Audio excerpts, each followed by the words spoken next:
Commission meeting for August 4th. If everybody would please stand for the pledge. I pledge allegiance to the flag of the United States of America and to the republic for which it stands, one nation, under God, indivisible, with liberty and justice for all.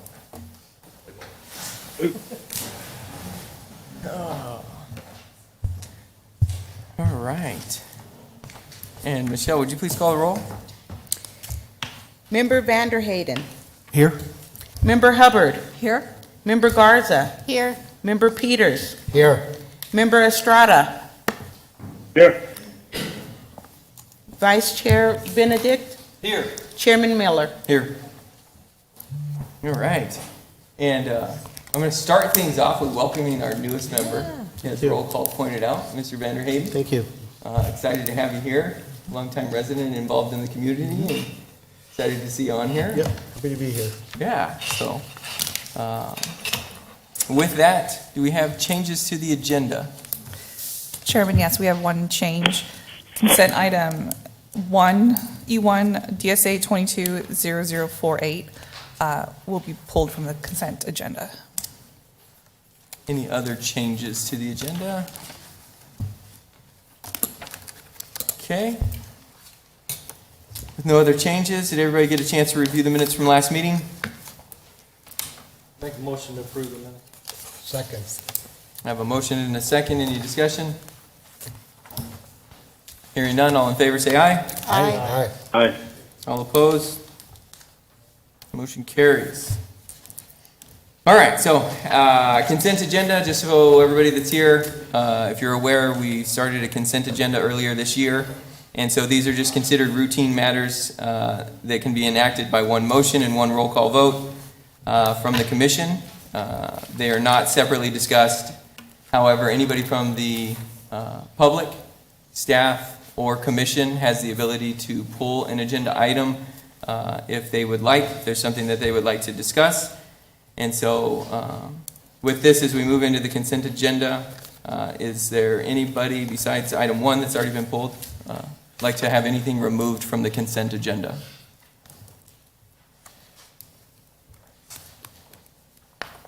Seeing nobody, I would entertain a motion. Chairman, I'll make a motion that we approve consent items E2 and E3. Second. I have a motion and a second. Any other discussion? Michelle, would you please call the roll? Member Vanderhayden. Yes. Yes. Member Hubbard. Yes. Member Garza. Aye. Member Peters. Aye. Member Estrada. Yes. Vice Chair Benedict. Aye. Chairman Miller. Yes. All right. And so with that, we will move into agenda item E1, DSA-22-00048 for an update on that item. Yes, Chairman Miller, staff has added a technical correction to the major site plan to update Cottonwood Lane sidewalks to show it as a 6-foot width instead of 4. I'm happy to answer any questions the commission may have. Okay. Any questions for staff? No questions? Then I would entertain a motion to accept this agenda item with the technical correction. Chairman, I'll make a motion that we approve item E1 with the technical corrections by staff. Second. I have a motion and a second. Any discussion? Hearing none, Michelle, would you please call the roll? Member Vanderhayden. Yes. Member Hubbard. Yes. Member Garza. Aye. Member Peters. Aye. Member Estrada. Yes. Vice Chair Benedict. Yes. Chairman Miller. Yes. All right. Now moving to new business. We've got lots of people here this evening, so that's always fun and exciting. But just to kind of give everybody a heads up, each agenda item will be presented by staff. The commission will get the opportunity to ask any questions from staff. Once that's completed, then we will invite the applicant and or their representative to come forward They will have the ability to add any additional information that they would like, provide any clarifications, and also field questions from the commission. Once that's completed, then we will open it up to the public. So if you're here from the public and would like to speak to an agenda item, just know that you'll get your chance. The only thing that we ask is you've got 3 minutes, and then if you have specific questions, that we will make note of them here. So then that way, once the public portion is done, we can bring up either the appropriate staff member and or applicant to answer any of those questions. And then with that, we will start off with a public hearing to consider a request by CVL for the following land uses: DSA 21-0019 for a preliminary plat, and DSA-22-00093 for forwarding a recommendation of approval for subdivision variance. Chairman Miller, members of the commission, first item is the preliminary plat for McCartney Ranch 2. Site is located just south of McCartney, east of Pinal, and west of Treckle. This is proposing 916 single-family lots on 271.86 acres. The zone change to R2 was approved in December of last year from PAD to R2 with the following conditions of record. These are noted as many of the R2 conditions we've seen previously. This was approved with 20% open space, and the preliminary plat and landscape shows 23.36% open space. And the other items addressed in the conditions of approval of record would be done at final plat. I did also want to mention that this also had additional conditions of record with regards to parcels 6 and 8. Because of their location adjacent to Coyote Ranch, 6 and 8 setbacks are set at 5 and 10 instead of the R2 zoning of 5 and 5. And also within parcels 6 and 8 on the southern lots most adjacent to Coyote Ranch, they are limited to 1 story with a maximum height of 25 feet, and the preliminary plat indicates this. I also want to note that since the zone change, Arizona Water Company has requested a 5-acre water campus site. This would be subject to a conditional use permit and will come to the Planning Commission at a future meeting. I also wanted to show, as part that was also discussed at the zone change, was the community trail. Originally, it was supposed to be along the El Paso gas right-of-way. However, that's located between this McCartney Ranch 2 and Coyote Ranch, as well as the first edition of McCartney Ranch. However, because this is fee-owned land and not an easement, the gas company did not allow this. So the applicant and owner of this site has added this community trail through the subdivision that will connect Treckle through and into Pinal. Looking at the review criteria, with the general plan, the site is proposing at 3.37 dwelling units per acre. According to the neighborhood's land use category, the max density is at 4.5 dwelling units per acre. With regards to the R2 zoning, the minimum square footage is 5,000 square feet. This preliminary plat layout has a lot size ranging from 5,400 square feet to 9,750 square feet. With regards to the drainage pattern and developed flows, this is within Zone X as defined by FEMA. And the drainage report indicates the site will take into account the flows from the north and will be incorporated into the final design. With regards to public access, there are 3 access points at Pinal, Treckle, and Pinal, Treckle, and McCartney, and as well as access to Rodeo Road via Brown Avenue. And then as the development is constructed, Half Street improvements and other necessary improvements will be constructed accordingly with each phase. With regards to the subdivision variance, this is required due to the block lengths not meeting the minimum lot width of 540 feet. We've seen a lot of these come across due to the smaller lot sizes. And for this, one of the reasons the smaller block sizes we look at is because we discourage the speeding of cars and for pedestrian connectivity. So In order to mitigate this, the applicant has added pedestrian trails as well as traffic calming measures on the roads where these pedestrian trails intersect with the street. The staff report goes into additional detail on the requirements for this. However, staff feels that these requirements have been met. With regards to notification, staff and the applicant has exceeded those requirements. I did receive one email inquiry regarding the Arizona Water Company water campus site, and just indicated that that would be a conditional use permit that would come to the commission at a later date. So with that, staff recommends Planning and Zoning Commission forward to City Council a recommendation to approve the subdivision design variance for block lengths as depicted per the preliminary plat, and staff recommends approval of the preliminary plat for McCartney Ranch 2, subject to the following conditions of approval. Happy to answer any questions the commission may have. Thank you. Any questions for staff?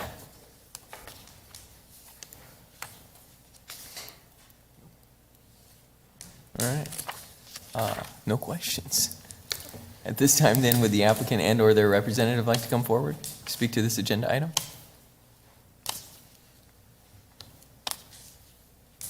Hello, council members. My name is Alex Caravelle. I represent CBL and the client, and I'm here to answer any questions you may have. Thank you for being here this evening. Any questions for the applicant? No? Drive all the way down. We made it easy on you tonight, okay. you know? I appreciate it. Thank you for being here this evening. All right, thank you. At this time, then, I'll open it up to the public. Would anybody from the public like to speak to this agenda item?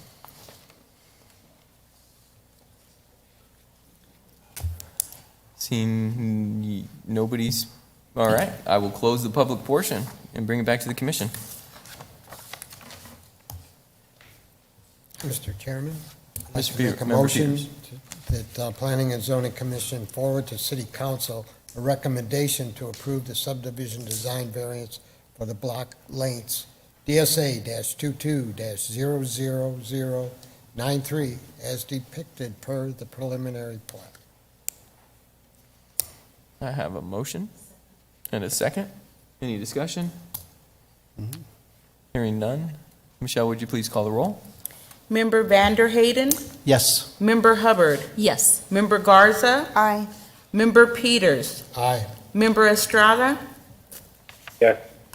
Vice Chair Benedict, Yes. Chairman Miller. Yes. All right, motion approved. We have a second item as well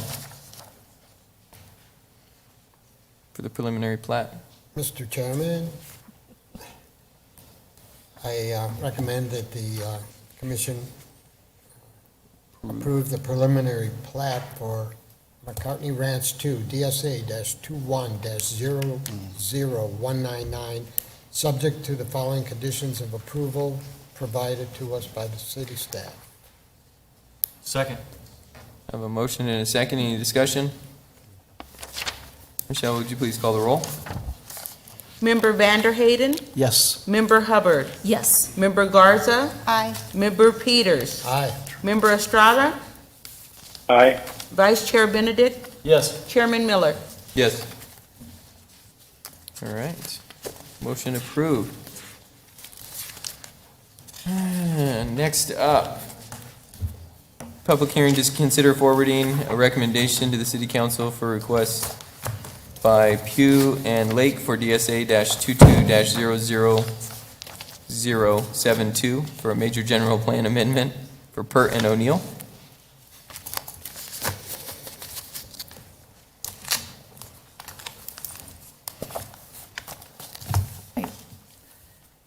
This item is a major general plan amendment to amend the land use categories from neighborhoods to community corridor for 58.6 acres. Site is generally located south of O'Neill Drive between Pert Road and Colorado Street alignment, and is part of the G Diamond Plan Area Development. This area of G Diamond does not have certificate of assured water supply and cannot be developed as single-family residential as the original proposed PUD intended it to. So here's the existing land use category on the left with the proposed to community corridor on the right. So with regards to the general plan review criteria, here are the 7 items that staff reviews and looks at and is depicted in the staff report. I will be going over the 2 highlighted items. So with regards to the first one, describe in detail how each of the general plan guiding principles from the land use element section are achieved with the proposed general plan amendment. There are 11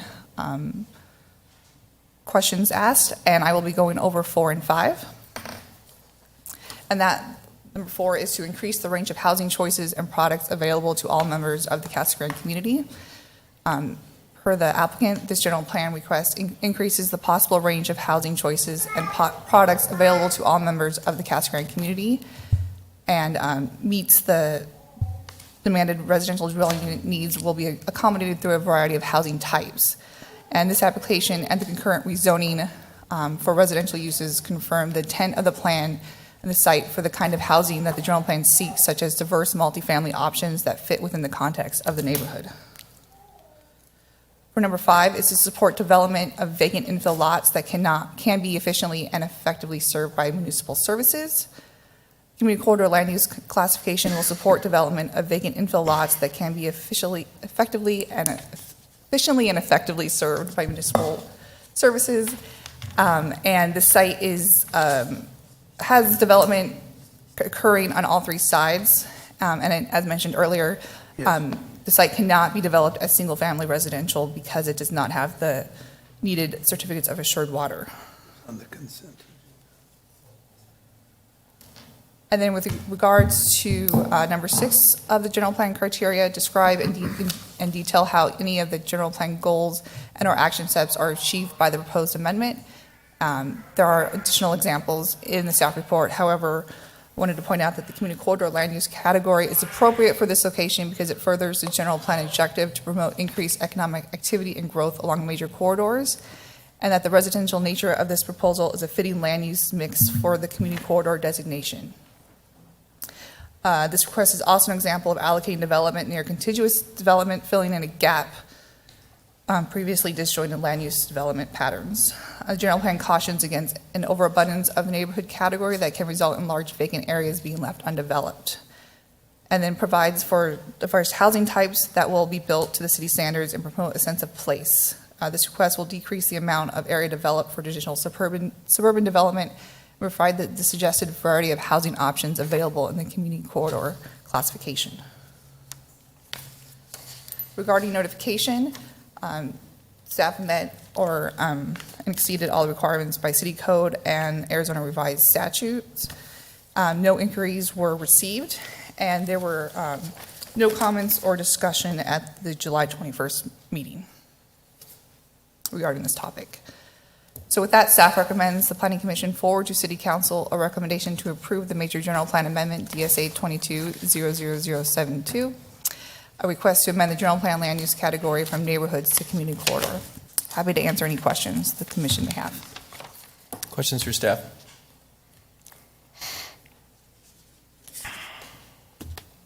All right, no questions. At this time, then, would the applicant and/or their representative like to come forward? State your name and address for the record, please. Good evening, Sean Lake, 1744 South Val Vista in Mesa, Arizona, here on behalf of the property owners and Hancock communities in connection with this application. Jacqueline always does an excellent job, so I'm not going to show my presentation because she showed a lot of the same exhibits that I was going to, but effectively what we're doing is we're taking all that property within the O'Neill, Colorado loop on the same side and changing to the same general plan category. Because of the water situation that Jacqueline pointed out, this will allow us to develop it for a patio home, townhome project that will be within a gated community. We will be bringing forward, should the council approve a general plan amendment on this, a rezoning application and site plan so that you can see specifically what we're doing, but this is going to be a very nice gated community with lots of amenities that you'll see, 1- and 2-story patio home, townhomes, all private, they'll all have private backyards, so a very nice project that you'll see coming forward in the coming months. But our request is really to do this general plan amendment. We think it's consistent with the general plan in that the vision and the goals are to develop a diversity of housing, but also to develop it within areas where utilities are available, which is this area is. And so we would ask that you send a recommendation of approval to the City Council, and I'd be happy to answer any questions. All right, do we have any questions for the applicant?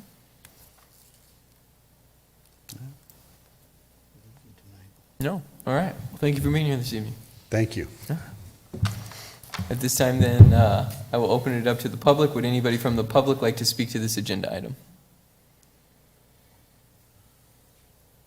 Seeing nobody, I will close the public portion. Bring back to the commission. Chairman, I'll make a motion that we forward a recommendation of approval of the major general plan amendment DSA 22-00072 for amendment to the general plan land use category from neighbors to community corridor. Second. I have a motion and a second. Any discussion? Hearing none. Michelle, would you please call the roll? Member Vanderhayden? Yes. Member Hubbard? Yes. Member Garza? Aye. Member Peters? Aye. Member Estrada? Aye. Vice Chair Benedict? Aye. And Chairman Miller? Yes. All right, next up, public hearing to consider forwarding a recommendation of approval to City Council for a request by Alex Fish of ABLA on behalf of GM, I think I slaughtered this before, Gabrich Family LP for a 2022 major amendment to the 2030 general plan, DSA-22-00076. Good evening, Chairman Miller and members of the commission. So as you introduced, this is a general plan amendment known as Hacienda and Florence.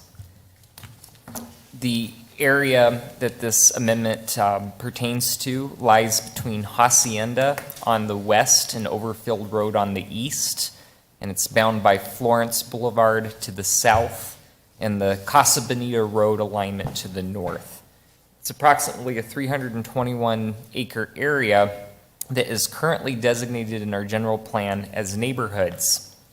If you were to look at what that general plan land use designation generally allows, is neighborhoods is supportive of single-family residential development at an average density of about 4.5 dwelling units per acre. It also allows multifamily sites, but it's limited to certain acreages and densities. And it allows limited commercial up to a site size of 30 acres. As it is, neighborhoods is a challenging land use designation to develop within due to the fact that this area does not have certificates of assured water supply.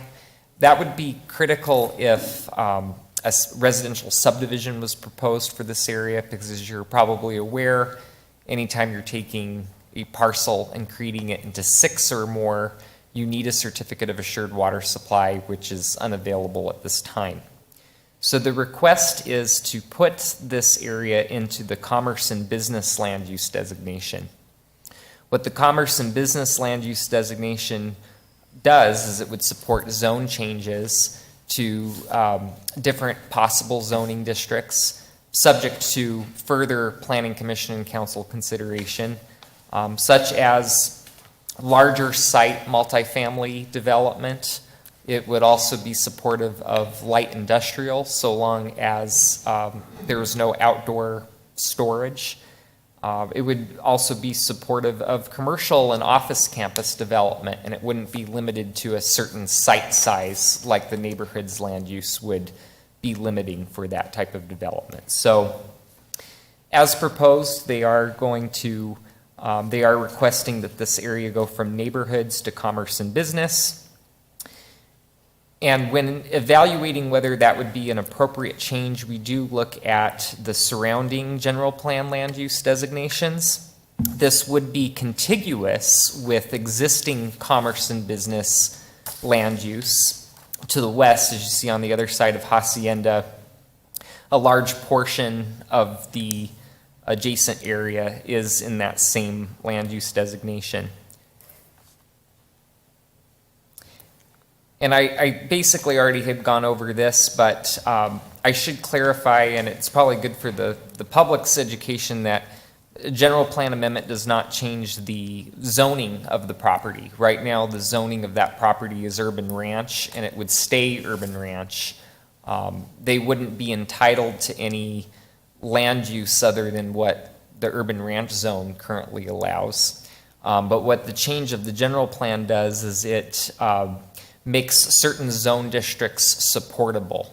They could come to Planning Commission and Council with a request to change the zoning to a different variety of zone districts than as designated commerce and business as they could if it was designated as neighborhoods. So right now, as neighborhoods designated property, they could request a single-family residential zone district, and as you see down the list, there's a variety of multifamily type zone districts, whereas in the commerce and business designation, they could request more of a multifamily, light industrial, and business zoning. When reviewing amendments to the general plan, we look at a list of 7 criteria, and the applicant has responded to all of these criteria, as well as staff opining on their response, and that's been included within your staff report. And I'm happy to speak about any one of these specifically. The first of the 7 criteria is broken down into 11 subcategories that have to be additionally addressed, and the applicant did a thorough job addressing how various land use elements were achieved. Specifically, as to why staff is supporting this, other than the continuity with the existing commerce and business designation to the west, we feel that the site is conducive to commerce and business development in general, due to the fact that it's along State Highway 287. It has close proximity with the Florence interchange with I-10. And to the north and south of the site, along Courtson and Selma, are also planned interchanges. So Hacienda will serve as kind of a lateral road to I-10 in the future, carrying traffic to these various intersections or interchanges. And so it does help in support of this site to go to a commerce and business designated area. Regarding the notification process, for general plan amendments, it follows a pretty strict and lengthy review period. Starting back in April, there was a 60-day review period where we sent out notification to various stakeholders. And then back in July, we published a notice in the newspaper. And then there was a sign posting on July 6th. Jacqueline didn't mention this for her item, but actually there is going to be a change in the city council date for our general plan amendments. It was scheduled for October 3rd, but it's going to be moved to October 17th. Of course, as part of the general plan review process, Planning Commission had heard this informationally last month on July 21st. And we did receive a couple of comments leading up to this meeting. One was a person walked into the office prior to the first commission hearing, a neighbor to the site just wanting some information. He really didn't have any sort of opinion about the project, but just wanted to know if any specific plans were in place at this time for that property. And there isn't anything specifically that's been submitted conceptually showing how this area is going to be specifically developed, but the applicant is here to discuss any sort of plans that they may have. But then at the July 21st Planning Commission informational meeting, there was some attendees who did raise some concerns. There was a nearby property owner who had pointed out that there's nearby properties such as the Promenade and Phoenix Mart to the west and east of this site that have very similar general plan land use designations, or at least insofar as that they allow commercial development, and yet that attendee felt that both have really kind of underperformed. And so there was general concern that this property will also struggle to develop under a new designation, should it be designated as commerce and business.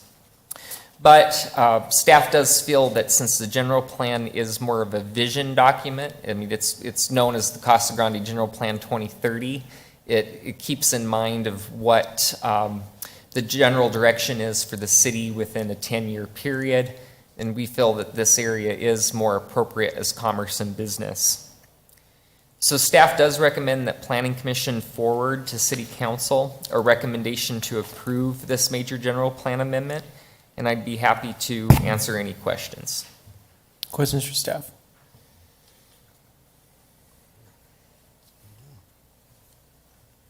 Man, it's a very quiet night. Talked about it. This is the second time through. All righty. At this time then, would the applicant and/or their representative like to come forward? Good evening. My name is Andy Barron with ABLA 310 East Rio Salado Parkway in Tempe. Thank you for letting us speak this evening. We're really excited about the project, and as I stated last time, Jim does such a thorough presentation. I do have one prepared, but it's very similar. It is our intent, provided council approves this and you recommend approval to council, to follow with the zoning case that would be more specific about what our plans are on the property. And consistent with the commerce and business, it is to consider transitional land uses to the north, some light industrial uses to the south, and really take advantage of that 287 corridor and the connection to the I-10. So with that, I'd be happy to answer any other questions that you may have, or take a seat. I don't think we have any. No questions. I know y'all have heard it before, so. Yeah, exactly. No. Understood. Thank you for being here this evening. Absolutely, thank you. Then at this time, I will open it up to the public. Would anybody like to speak to this agenda item? Please state your name and address for the record. Good evening, Council. My name is Amy Merrill, and I live on 1101 North Hacienda Road. So I'm like right in the middle of all this. And so tonight I just did want to get up and just give a couple of concerns as living there. I've been in Casa Grande for 30 years, and I have watched the influx of different large projects come in, and along with what Mr. Gagliardi has said about, the underperformance of these other business opportunities that are around us. They too, connected with I-10 and major other crossroads and things like that. And we just haven't seen the production that they were supposed to do. And we are left with these huge buildings and things that are around us that aren't giving our community what they need, or rather our community isn't supporting them. So just as a citizen, I'm just concerned with those same things that we aren't, maybe we're, I don't know if you guys can see this, but there's a lot of green up there, and then now we're going to start putting in more commercial where maybe we don't need to. Is there somewhere else that this can go that would be better for our community so that we can keep some of our farmland? Again, water is a big concern for us as citizens out there, because next year we don't even know if we'll have enough to keep our little farms going. So that is a big, major concern for a lot of us. There's only 3 of us on Hacienda, but if you put a roadway through there, that's going to greatly affect how we can produce and keep our animals and things like that. So I just am a concerned citizen, and those are my concerns, and I hope you'll take them into consideration. Thank you. Thank you. Welcome. Anybody else? Okay. Yeah, we'll close the public portion. Jim, in just regards to the the action that we're taking here and actual final development, do you want to just touch base on kind of that and the whole process, just so that way for our public? Sure. So the next step for the development would be, regardless of how it ultimately ends up getting designated through the general plan process is to do anything other than urban ranch zoning, the applicant would have to propose a zone change. If it were to remain as neighborhoods, there would be some limitations because they could propose up to basically 45 acres of multifamily. There would be one 20-acre site up to 20 dwelling units per acre, and there'd be a 25-acre site that would allow like 12 dwelling units per acre. A 30-acre site for commercial, but the issue is it's a 321-acre property. So there's some question of what would happen with the balance of that land. So if they were to explore some other zone districts that might make a little bit more sense, such as a commercial area that was larger than 30 acres or a multifamily area that was larger than 45, placing this into commerce and business would open up that possibility for consideration as a zone change. There's still an opportunity during that zone change process for staff to evaluate the anticipated traffic that would be generated by the proposed use. And even then, there's another bite at the apple. Assuming that the zone change were to get approved, then a major site plan would follow. And we would look at things more critically at that time, such as infrastructure and the demand that the proposed use would have on the infrastructure, roadways, et cetera. Our general plan does already identify a particular roadway network and identifies Hacienda as an arterial road.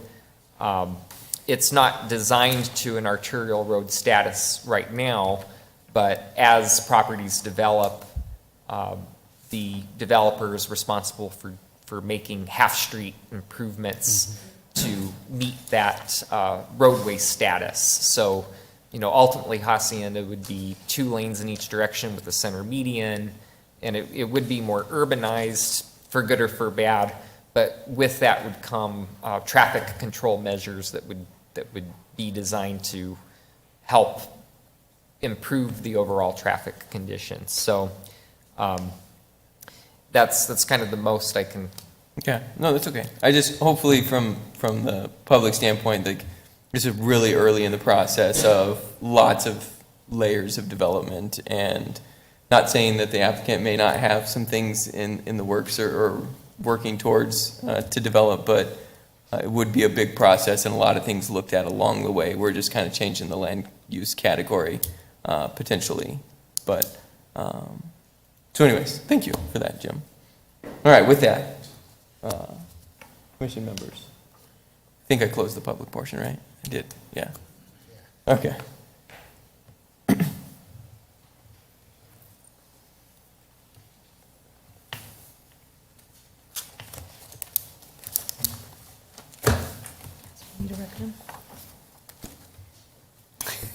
Back to us? Yeah, it's at us right now, guys. Yeah, definitely ready for you guys to take action. It's okay.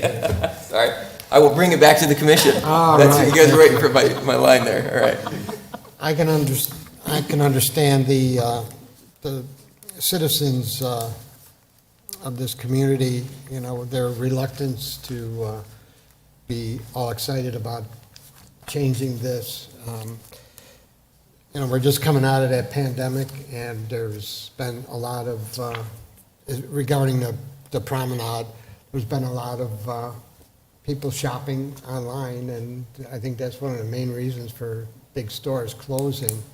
But I also agree with the chairman that this is very early in the process, and we're basically not at the point to really concern ourselves at this meeting with the actual project itself and what's going to be built there. So I would like to make a motion to consider forwarding a recommendation of approval to the City Council for a request by Alex Fish of ABLA on behalf of GM Gabbridge Family LP for a 2022 major amendment to the 2030 General Plan DSA-22-00076 for Hacienda and Florence to change from neighborhoods to commerce and business general plan and land use designation. I'll second. I have a motion and a second. Any discussion? Just maybe reiterating what's been presented. I certainly hear that concern about our commercial and retail hasn't performed as we would have liked it to. And to some extent, we share some of that responsibility, although a lot of us try hard to shop here. But this change really opens it up to more alternatives. As it is, it's very limited.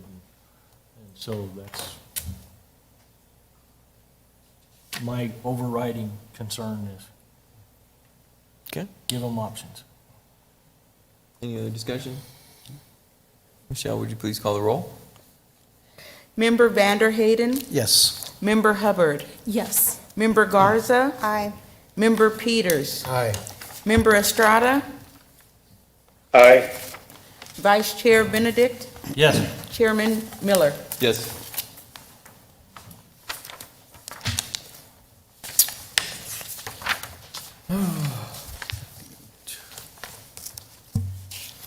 All right, Mr. Horde. Excuse me. Sorry. This is where we get into our, where are we at? DSA-22. Oh, yeah, this is the 4-1. Four-way. I'm gonna let you introduce that one. We got a lot going on there. So, well, let's have you open the public hearing for the first one. For, DSA okay, public 22. hearing. Yeah. Consider forwarding the recommendation for DSA-22-00058. Okay. Good. And then I'll have you do that 3 more times. You at just the end ask of me this every time you want me to get to the presentation, next one. So we'll All right. officially open each public hearing for each of these. Perfect. But similar to how we processed this in our last hearing, you'll see 4 general plan amendments, requests that are all very similar, so we covered it all with the same presentation.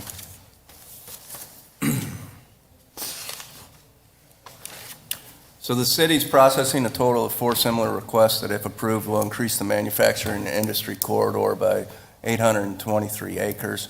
The purpose of these applications is to amend the land use designation from rural to manufacturing and industry to expand and contribute to the growing industrial corridor of Casa Grande. Additionally, the applicants are requesting a modification in the growth area classification from the Phase 2 growth area to the Phase 1 growth area. You can see here is a map of all 4 of the request, all within Bianco and between Athington and Bianco, north and south of Gila Bend Highway. And the general plan categories going from rural to manufacturing and industry, it will fill in a large portion of the industry corridor there. Additionally, I think we're going to be processing some more next year for the areas that are kind of that will fill in some of these gaps as well. When looking at the review criteria, we look at the following criteria. Tonight, we're just going to concentrate on a couple of the items. And number 1 is describe in detail how each of the general plan guiding principles are achieved with this amendment. We're just going to cover, there's 11 guiding principles, all have been covered in your staff report. We'll just concentrate on one of these today. And that's to support and strengthen Casa Grande's position as an industrial and commercial center of Pinal County. The 2030 general plan indicates that to support the required growth, the city will need to acquire approximately 2,331 additional acres of manufacturing and industrial land. However, if the current rate of development in the city's industrial area stays as it is right now, that number is likely to go quite a bit higher. The next one we'll cover is goals and action steps. Goal MI-1, which is Manufacturing and Industry 1, is to provide and expand manufacturing and industrial land use areas to accommodate a variety of industries. This expansion of 823 acres would certainly provide that opportunity to expand those uses. Action steps MI 1.1 is identified locations where it would be beneficial to increase the manufacturing industry areas within the city. Again, there's a lot of development on the north side of this currently that's happening with the Kohler and Walbridge and some of the other industrial projects we have going on. There's also a lot of infrastructure being improved in those areas in conjunction with those projects. So this is a very good area to expand our industrial corridor all throughout that area. Goal MI2 is to mitigate adverse impacts from industrial users. By putting all these in that manufacturing industry corridor, it lessens the likelihood of having incompatible land uses next to each other. So it does contribute to mitigating those adverse impacts if we package them together. Goal MI3, promote diversified types of industry and uses. Again, that's kind of been covered, but this will give us the opportunity to expand that area. MI5 is encourage appropriate and responsible industrial development in appropriate locations. Again, that's reiterating a lot of what's been covered, where this is a very logical area to expand our industrial corridor. And the last one is to describe how the proposed amendment impacts the general plan land use pattern, provide the acreages and percentages. You can see that we're adding 823 acres. We need about 2,331 acres to keep up with growth. It does increase the manufacturing industry by almost 5%, and it does decrease the rural by just 1%. So it's a logical expansion of our industrial area. The next one is the following criteria were used in determining if a property should be included in the Phase 1 growth area. And this is in regards to the second request to go from the Phase 2 growth area to the Phase 1 growth area. And we'll just kind of cover one of those. Whether the property could be served by the Casa Grande wastewater treatment facility or could be developed using alternative wastewater services. We have amended our position because we have come up with a plan. We did run into some capacity issues recently. So originally when the staff report was first provided to you, we were not supporting this amendment and growth phase because we didn't think that we would have the capacity to handle additional growth. We have since that time come up with a plan to increase that capacity that we're confident will be on a schedule that would be quicker than any of the development that could potentially happen on these sites due to the review timeframes of site plans and infrastructure improvements that they would have to make. So we do think that we have that handled now, and we now have changed to support that request. In regards to notification, we exceeded or met all state requirements and city requirements.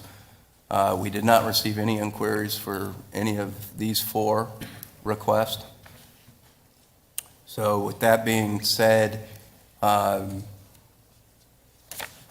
we could go into questions for each individual one, and then we'll kind of repeat that process, but I guess I'll start with the recommendation.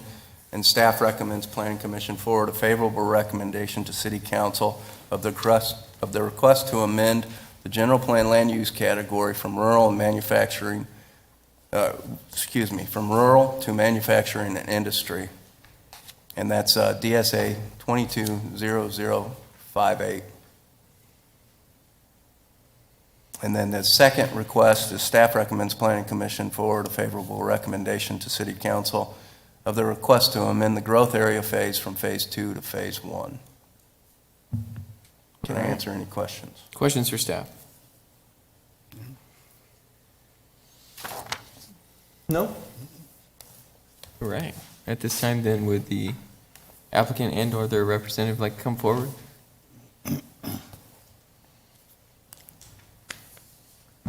Chairman, members of the commission, my name is Greg Davis with iPlan Consulting, and here on behalf of Urban Endeavors, representing the property, which is about 164 acres. We're really here to answer any questions you have. We appreciate your consideration of this request. We are looking forward to industrial development coming here. We're just trying to set the table so that we can actually bring you a site plan and other cases with more details. So we welcome any questions that you have regarding this general plan amendment. Any questions for the applicant? No?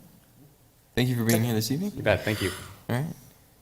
And at this time, I will open it up to the public. Would anybody from the public like to speak to this agenda item? Seeing nobody, I'll close the public and bring it back to the commission. We're going to act on each of these individually. So do we do the phase 1 and 2 request with the same motion? Separate? No, separate. It's two separate motions? Separate motions.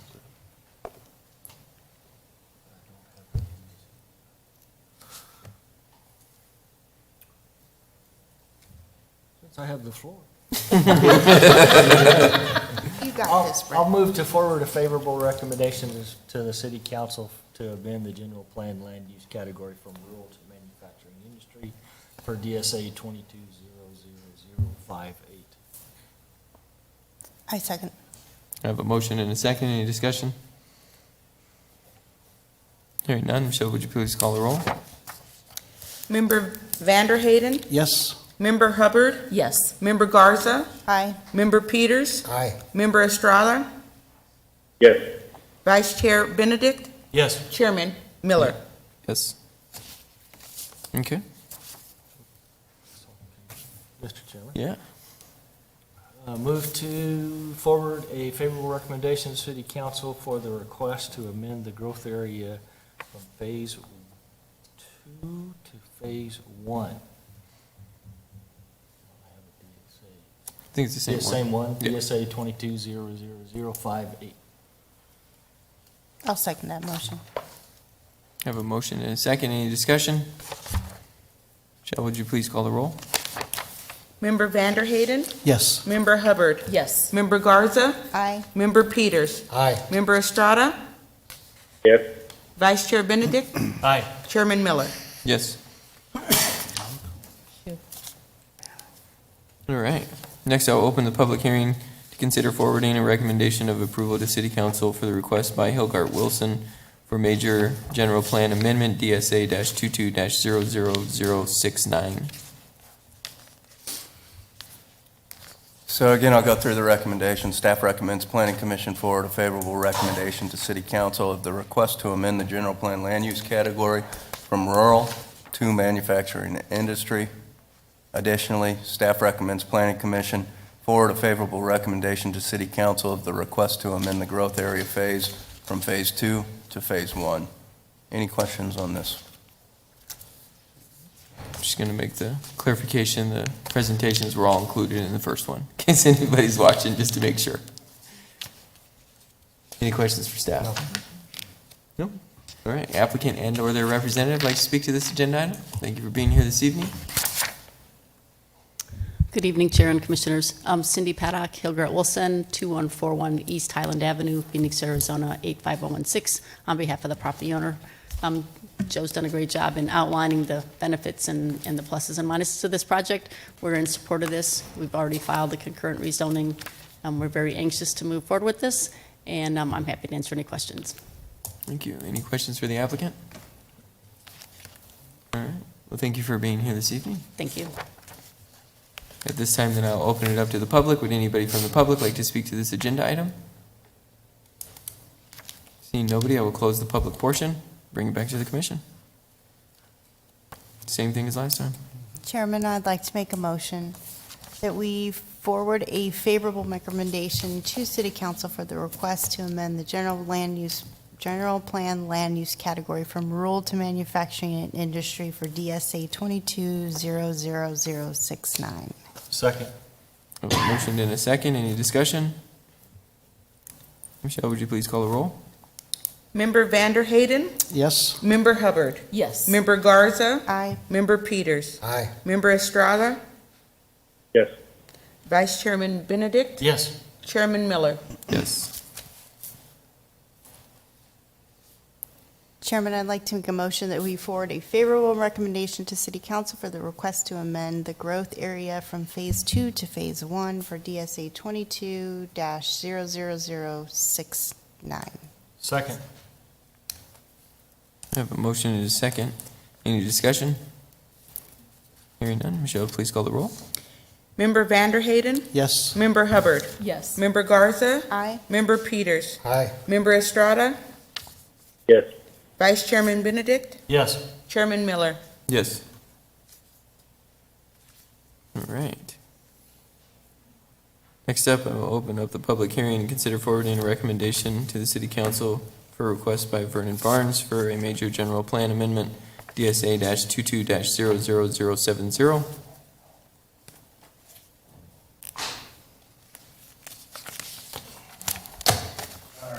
So staff recommends planning commission forward a favorable recommendation to the city council of the request to amend the general plan land use category from rural to manufacturing and industry. Additionally, staff recommends planning commission forward a favorable recommendation to city council of the request to amend the growth area phase from phase 2 to phase 1. Questions? Questions for staff? All right, applicant and/or their representative? Thank you. Jessica Sarkisian, Upfront Planning and Entitlements. Any questions? Thank you. Questions? No. No? Okay, no, thank you for being here. Don't go too far, though. At this time, then I'll open it up to the public. Would anybody from the public like to speak to this agenda item? Seeing nobody, I'll close the public portion and bring it back to the commission. Okay, Mr. Chairman, what he said. I'd like to make a motion to consider forwarding a recommendation to the City Council for a request by Vernon Barnes for a major general plan amendment, DSA-22-00070, for the following land use approvals, and amend the land use category from rural to manufacturing and industry. I'll second. I'm gonna get a clarification. We're gonna pull one of those. What's that? We presented both. We're gonna pull the general plan land use category from rural to manufacturing and industry. Can we do that at one? We'll do that one. Is that your motion? You made a motion for both, to forward a recommendation. Yes. Yeah, just clarify the motion. Okay. Okay. So we're just clarifying, we're doing the first one, top one, general plan. Okay. And your motion's good? Yes. Okay, any other discussion? Michelle, call the roll. Member Vanderhayden. Yes. Member Hubbard. Yes. Member Garza. Aye. Member Peters. Aye. Member Estrada. Yes. Vice Chairman Benedict. Aye. Chairman Miller. Yes. Go back Oh, one, wait. go back one. Oops, sorry. It's all right. My bad. We're gonna do the phase 2 to phase 1 now. Okay. So you- Mr. Chairman, I make a motion to consider forwarding a recommendation to the City Council for a request by Vernon Barnes for a major general plan amendment, DSA-22-00070, to amend the growth area phase from phase 2 to phase 1. I'll second. Excellent job. Motion and second. Any other discussion? Michelle, please call the roll. Member Vanderhayden. Yes. Member Hubbard. Yes. Member Garza. Aye. Member Peters. Aye. Member Estrada. Aye. Vice Chairman Benedict. Aye. Chairman Miller. Yes. All right.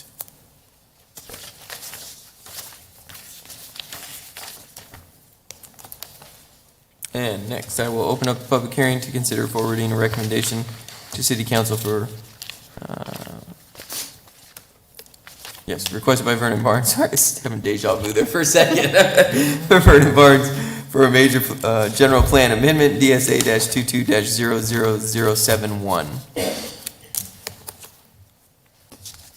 All right, I'm going to change this one up. This one's, staff recommends planning commission forward a favorable recommendation to city council of the request to amend the general plan land use category from rural to manufacturing and industry. And the second recommendation is, staff recommends planning commission forward a favorable recommendation to city council of the request to amend the growth area phase from phase 2 to phase 1.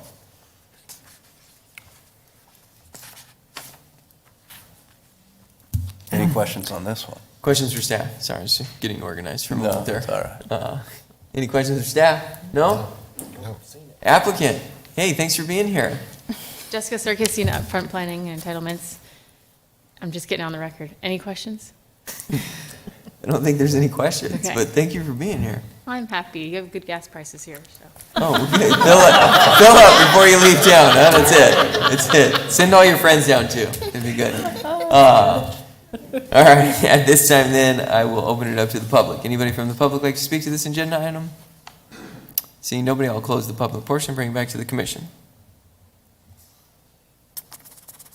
Mr. Commissioner, I make a recommendation that the Planning Commission forwards a favorable recommendation to the City Council of the request to amend the general plan land use category from rural to manufacturing and industry. Excellent. Second. Second is an excellent motion for his first motion here. Way to step up in your first read it meeting. word for I word. know, that's right. All right, motion and seconded. Any discussion? Hearing none. Michelle, please call the roll. Member Vander Hayden. Yes. Member Hubbard. Yes. Member Garza. Aye. Member Peters. Aye. Member Estrada. Yes. Vice Chair Benedict. Aye. Chairman Miller. Yes. Okay, Mr. Chairman, I recommend the Planning Commission forward a favorable recommendation to City Council of the request to amend the growth area phase from Phase 2 to Phase 1. Second. Motion and second. Any discussion? Hearing none. Michelle, please call the roll. Member Vander Hayden. Yes. Member Hubbard. Yes. Member Garza. Aye. Member Peters. Aye. Member Estrada. Yes. Vice Chair Benedict. Aye. Chairman Miller. Yes.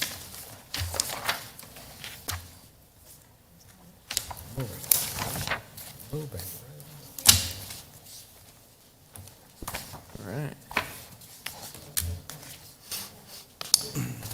Next up, public hearing and consider forwarding and recommendation to the City Council for request by Peter Holden for major general plan amendment DSA-22-00026.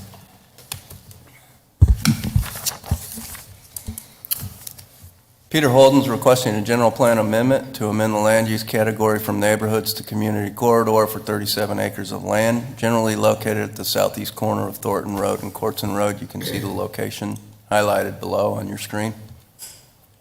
Again, the category is going from neighborhoods to community corridor. When looking at a general plan amendment, we look at the following criteria. We'll concentrate on the highlighted criteria tonight. The rest has been covered in your staff report. And the first one, we're just going to cover number 5, which is support development of vacant infill lots that can be efficiently and effectively served by municipal services. So the community corridor land use classification stipulates to support development of vacant infill lots that can be efficiently and effectively served. The site has abutting development on 3 sides with the 4th in review. You can see there that we've got a project in the pre-app stage, just catty-corner to it, a site plan review just to the west of it, and development on all other sides of it. It's also situated along Thornton and Courtson near the city's wastewater facility and has all the needed infrastructure to develop. The next one we'll cover is describe how the proposed amendment enhances or has no net impact on the quality and quantity of publicly accessible open space trails. The proposed general plan amendment and coinciding development will only enhance access to open space and trails. The site will be required to provide a trail from the site's southeast corner to the northwest corner. You can see it highlighted on your screen. This will then connect to the site to the nearby Dave White Park and the regional trail networks that go from there. The site just to the catty corner from it's also providing a trail access on its side up to the Dave White Park and golf course. And this is going to be in conjunction with a zone change that they're proposing as well. So, the next one is describe and detail how any of the general plan goals and/or action steps are achieved by the proposed amendment. Among others, the general plan cautions against an overabundance of neighborhoods category that can result in large vacant areas being left undeveloped. The use of community corridor category is a remedy to this dilemma, according to the general plan's statement to encourage multifamily development. New development is recommended to be located first within the Phase 1 growth area. This is within the Phase 1 growth area currently. Goal ED6 is developing residential builds the workforce and provides the housing needs for employers seeking to locate and expand in the area. And then goal CD5 is promoting new development in areas with access to existing infrastructure, and that's been covered previously. In regards to notification, we met or exceeded all requirements. We did not receive any inquiries on this particular request. In conclusion, staff recommends the Planning Commission forward to City Council a recommendation to approve the major general plan amendment to amend the general plan land use category from neighborhoods to community corridor. Any questions? Questions for staff? Yeah. Yay. All right, we got a question. One of my favorite subjects, did you comment about certificates of assured water supply on this property? This site does not have certificate of assured water supply. Thank you very much. And I can't tell you, the intention is to develop it as a manufactured home park, similar to stuff to the south of it, to the west of it. That whole Thornton corridor seems to be a good corridor for that manufactured home park. Yeah. North of it's also manufactured Yeah, homes. north of it is, Yeah, yeah. the fairways. Any other questions for staff? Cool. All right. At this time then, would the applicant and/or their representative like to come forward?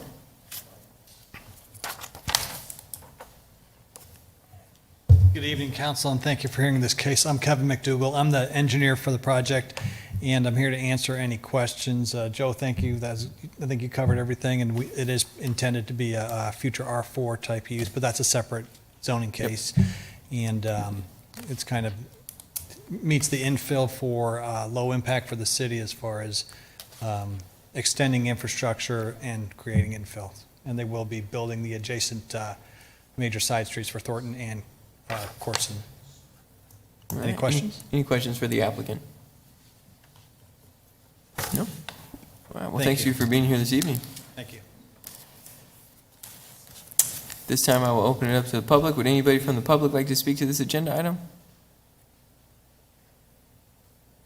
Seeing nobody, I'll close the public portion, bring it back to the commission.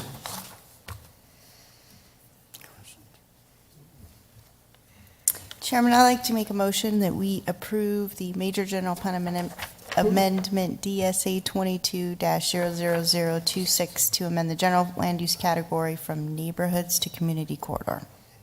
Want to do that as a forward or recommendation? Yeah, it'll be forward a recommendation.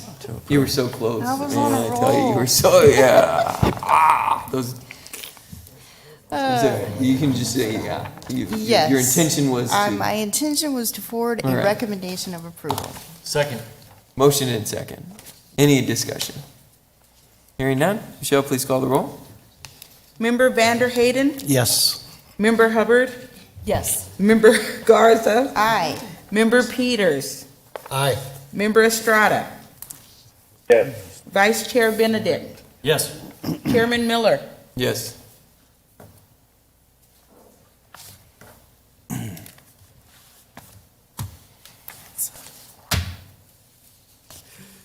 All right. Oh, next up, we've got a public hearing, consider forwarding a recommendation to the city council for request by Gino Tarantini for major general plan amendment, DSA-22-00077.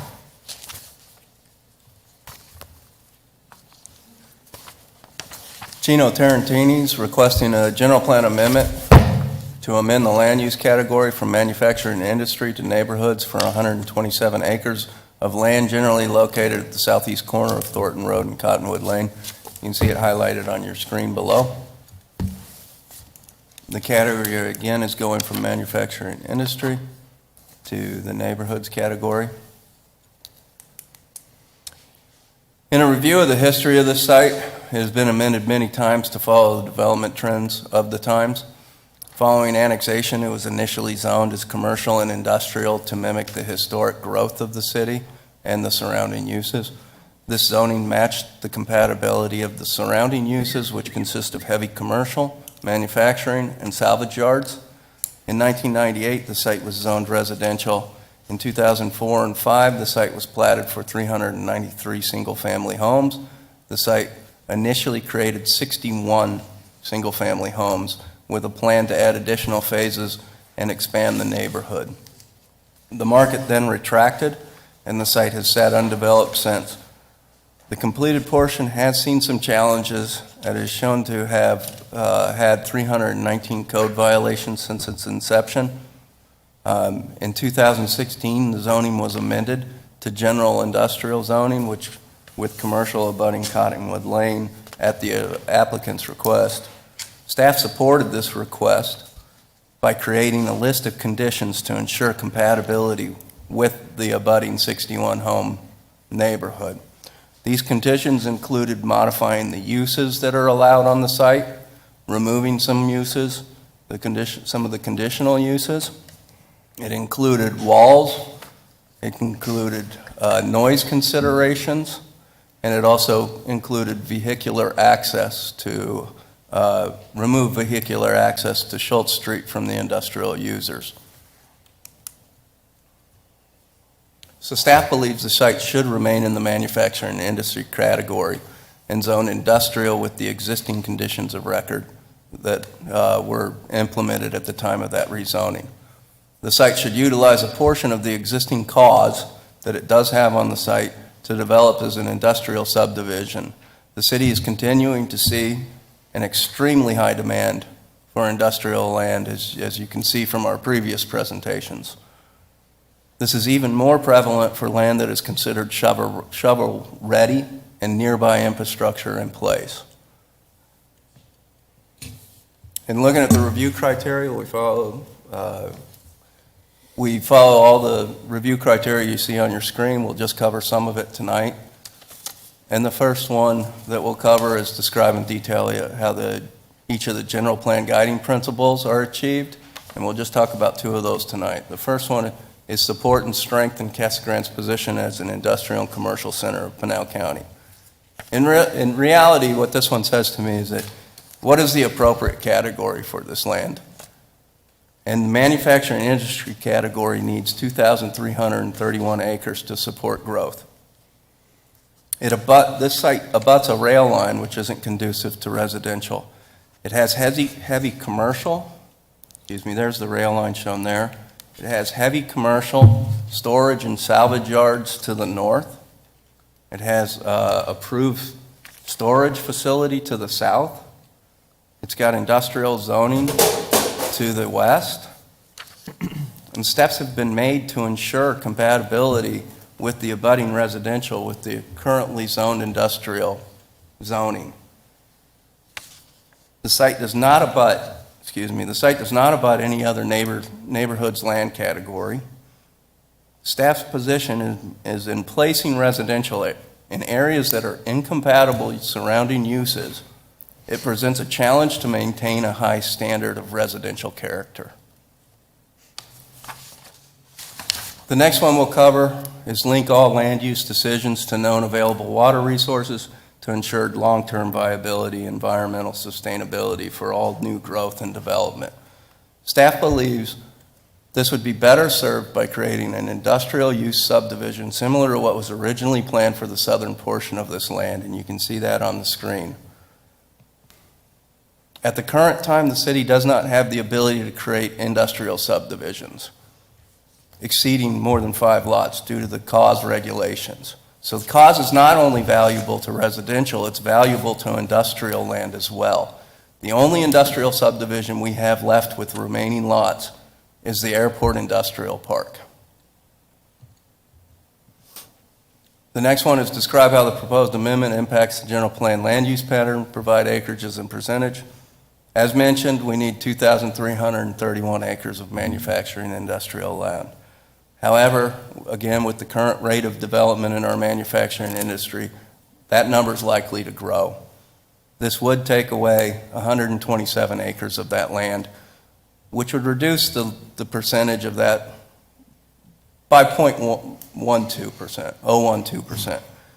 In regards to adding it to neighborhoods, it just adds 0.0018% to neighborhoods category and places it in an area with incompatible surrounding uses. In regards to notification, we met or exceeded all requirements. We did receive multiple emails in support of this request. Staff has provided all of that to you tonight. I provided printouts, and it was in some of the correspondence came in before we got our packets out to you, so it was included with that. And then we've also provided another supplement to you tonight. I was receiving emails up until today. I believe it's about 13, 14 landowners that reside in the nearby area. In conclusion, staff recommends Planning Commission forward to City Council a recommendation to deny DSA 22-00077, a request to amend the general plan land use category from manufacturing industry to neighborhoods. Questions? Questions for staff?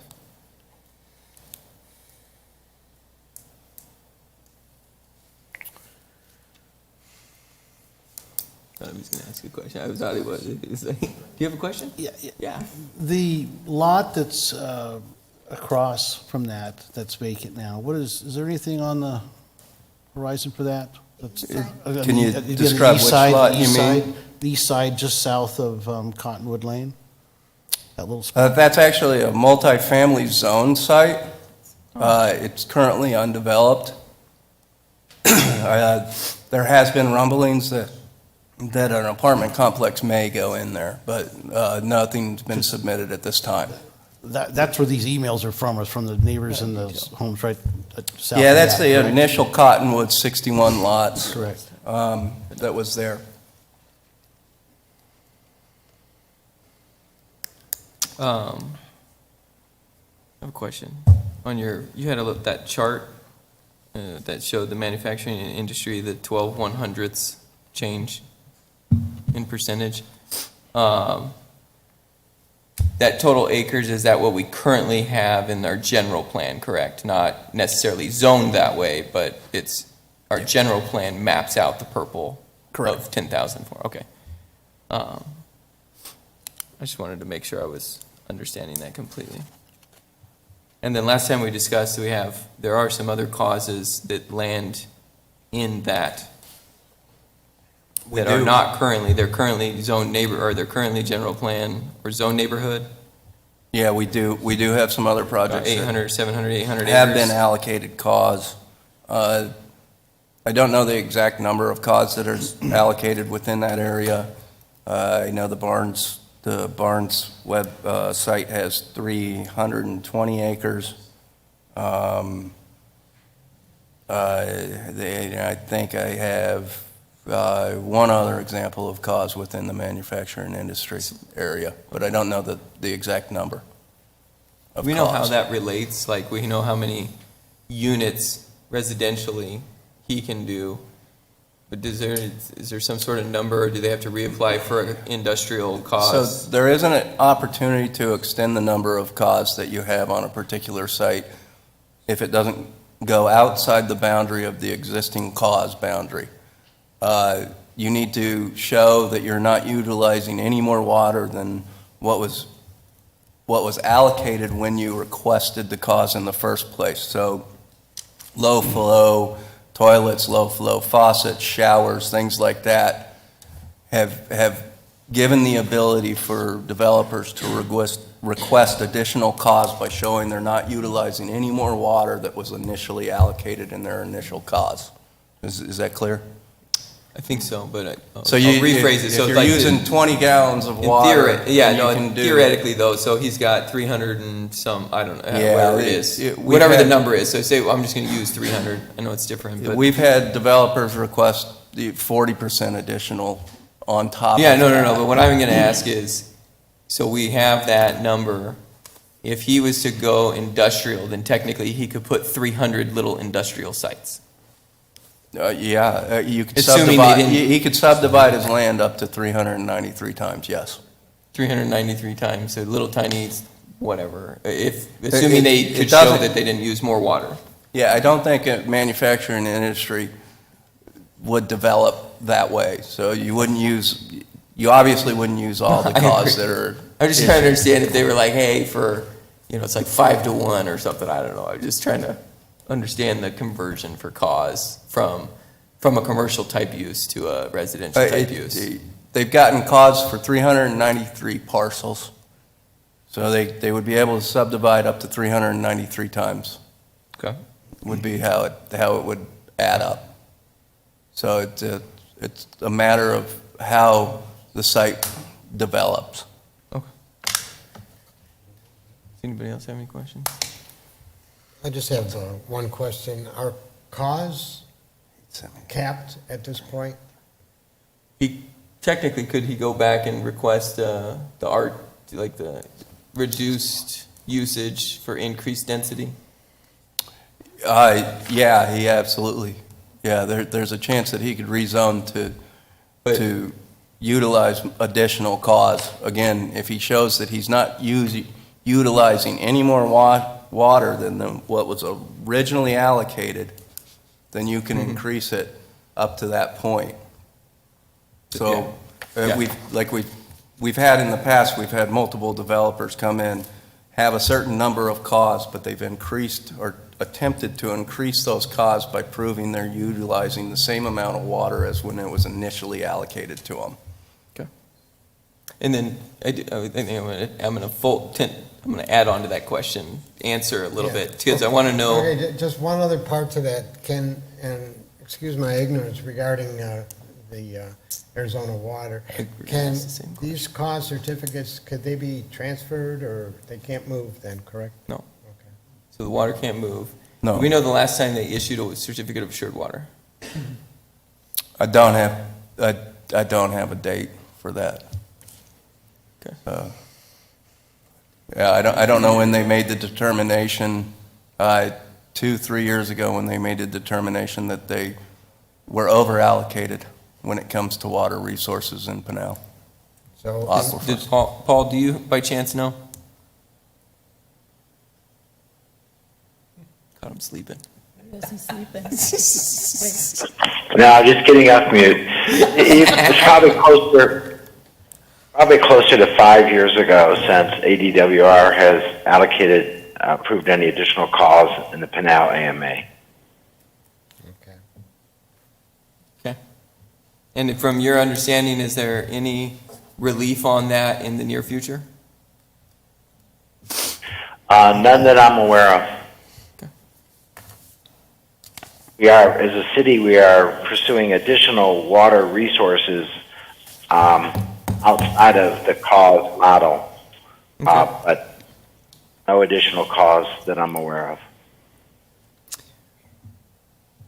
of. I just hate to waste cause if, we have a demand for single-family housing in this town. Yeah. That's my concern. And then there's been a lot of, I think there's a lot of residential development that is near and around there, right? It butts up to one. What type of single-family development would they be building? On this property? At this point, we don't know, because nothing's being proposed specifically other than 393 individual parcels. Could be. So that was the initial cause that was allowed for the entire Cottonwoods development. 61 of those have been spoken for. Oh, okay. With the development of that small. That small neighboring residential area. across the street there, yeah. Yeah. Okay. So to the east. But that's not filled in yet, that neighborhood. Yeah, all 61 homes are built within that little piece. Okay. To the north of it, like we mentioned earlier, was going to be a potential multifamily site. Okay. And then we got rid of the 200 and some certificates of assured water north of there with conversion to Sundance's expansion. So it still has cause, and so there's still, in some of They haven't the developed purchase of that had stayed in the initial ownership's hands. So we don't know yet until we actually see full development of the site.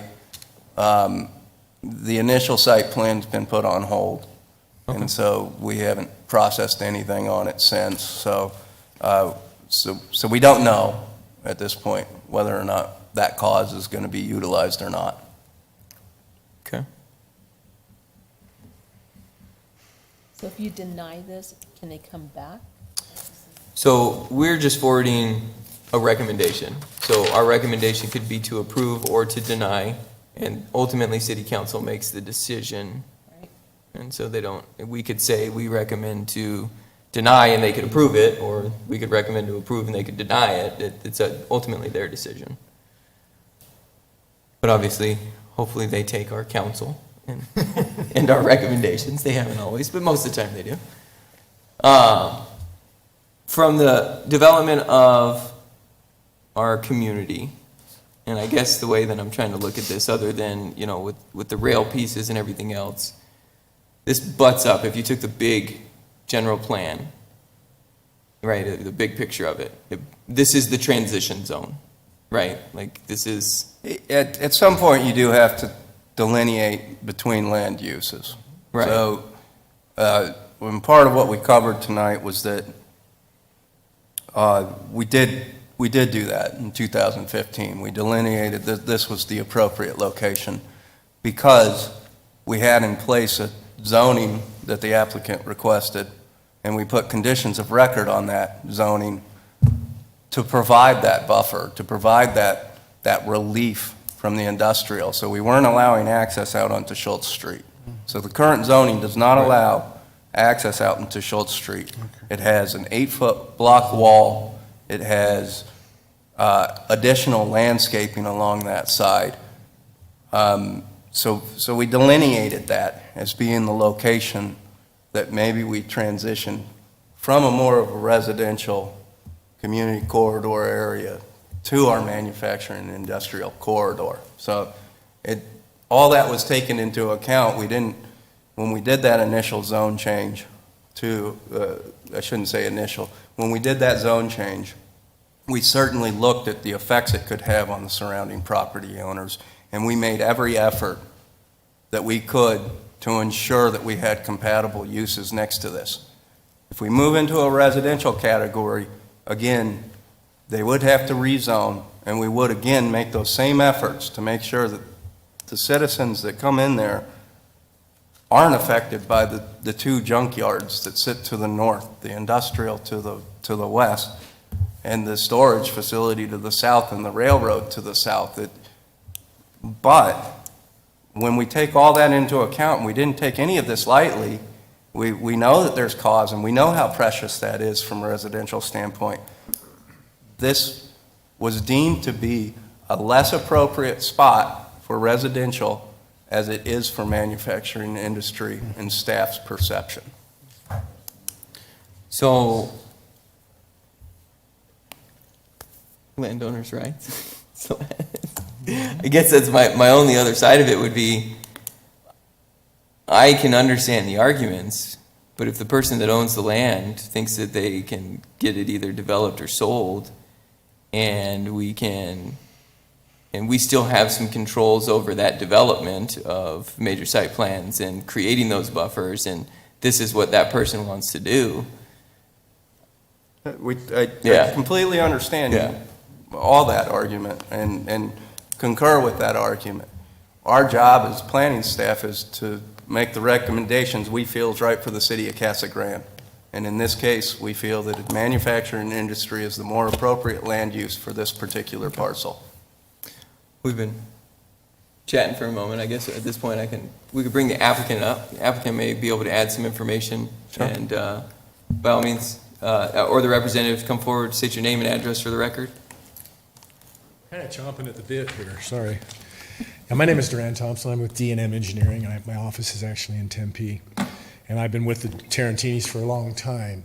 And what's unique about this project for me, and the reason I'm standing here as an engineer rather than as a developer or a planner, is my relationship with the Tarantinis, understanding. As I go through this, I see really three. I appreciate your comments about land rights and owner rights. I think that's very important, and it's important to the Tarantinis. Mr. Tarantini passed away here a few months ago, and his total emphasis, I hope I'm at liberty to say that. I apologize if I didn't ask Gino first, but and his intent was to protect the integrity of his trust. And these are family rights that we're talking about, and right now they're trying to deal with this. And that's really what's the main reason that's motivated Gino into setting this up, so that he's protecting his rights as a landowner and his family's rights as owners of this property. And they hung in there for a long time. They've been 35 years on this piece of property. I want to start by saying that my wife's always told me a good presentation and a bad presentation is only about 10 minutes difference. So I don't know how I can get the information across without taking more time. Where they're not, staff is not recommending for approval, so I want to take a little more time than some of the other applicants have, if I have your permission to do that. I'll let you know if you go too long. Thank you, and I would appreciate that, because I know at that point I've lost you anyway. As I started receiving things that are actually in writing and not just stuff that we're hearing kind of through the grapevine here, I can see a lot of things missing, and I think the very first thing that's brought to my attention, I think staff is not recommending this for approval for three reasons. And I think the first reason is somehow they're trying to say that we're flippant about it. But we're not developers. We didn't buy this last month wanting to rezone it and turn it because we can make more money off of it. Like I say, we've been here 35 years and we're trying to do what we can do.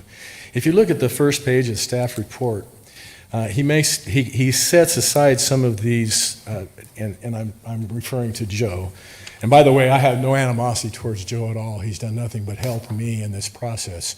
I wasn't even sure what category we were looking for when we first started it, and he got me on the right track here. So, but the date that's missing on that is the date in 2010 when the general plan was amended without our notification even to put us into an industrial general plan, and it's not anywhere in your information.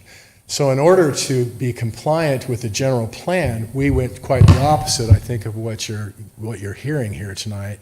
And we went to industrial so that we'd be compliant with the general plan that was amended in 2010. Anything before that is an attempt to get a community that wouldn't be like the one that has 200 complaints or whatever he's talking about, or what do we call them? Code enforcement. Code enforcement issues. That plan, the first phase of that, was approved with no HOA. It was approved with no amenity that the community could use, no rules. It was just enforceable by city forces. And I feel badly for the city of handing them a product that looks like that as our phase one.